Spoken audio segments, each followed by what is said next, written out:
So what is the cause of all this employee turnover? Well, there isn't just one. You're going to see there's a bunch of them. And I know that these are a little small as we pop it up, but lack of purpose. We have an industry, though, that's all about childcare, right? So there's a lot of purpose in our industry. Okay. But there's a lot of people, even in our industry today, who sometimes don't understand and make the connection between what they're doing and what the outcome is for having amazing kids. That's a real challenge. Bad managers.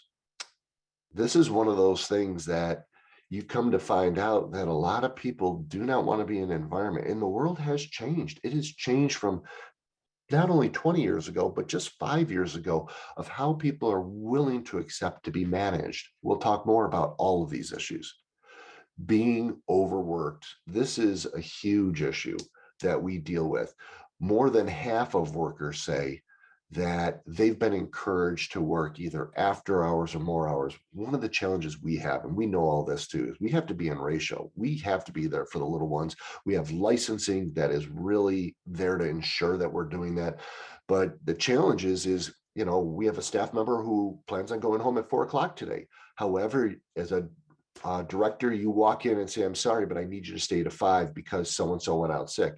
That is really tough if you keep on going to the same people over and over again. They're really feeling challenged from that. Poor compensation. Now, we have an economy right now that I think we all see with this rapid growing inflation. This all puts our backs up against the wall. The inflation is going like crazy, which means that there needs to be a balance between how we compensate. However, the dollars that we compensate for in childcare come from our families. So what that means is we have to raise the price for our families to pay more for our teachers.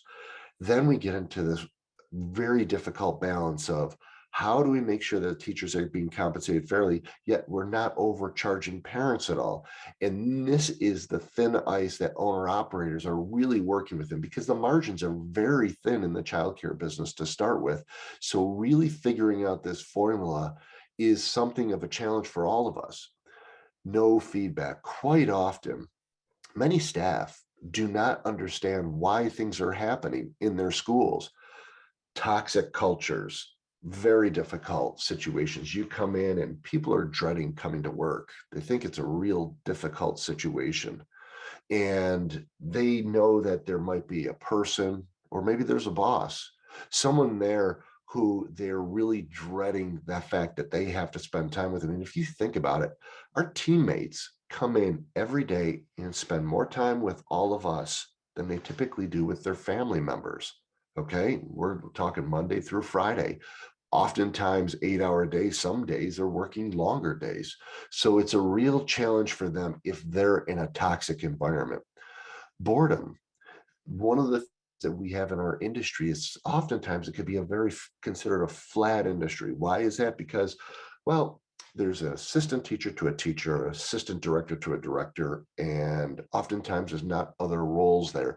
So people don't sometimes see that their roles expand, or the opportunity for them to grow and for them to, themselves make more of what their career is, can get stifled in our industry of ECE, childcare, Montessori, private schools.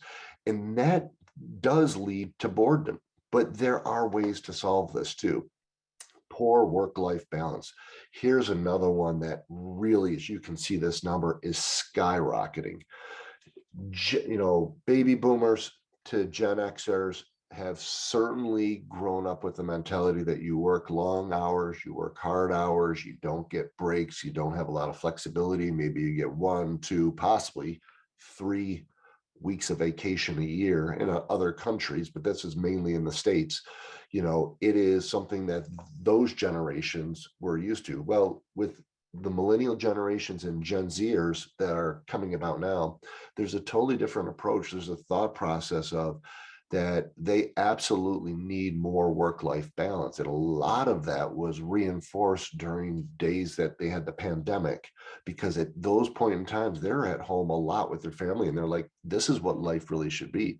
So we have to be cautious as owner operators not to consider the fact that life work balance is super important to all of our staff, including yourselves.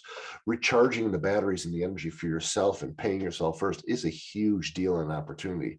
No opportunity for growth or development. Again, we talked about those flat organizations. That is really a challenge.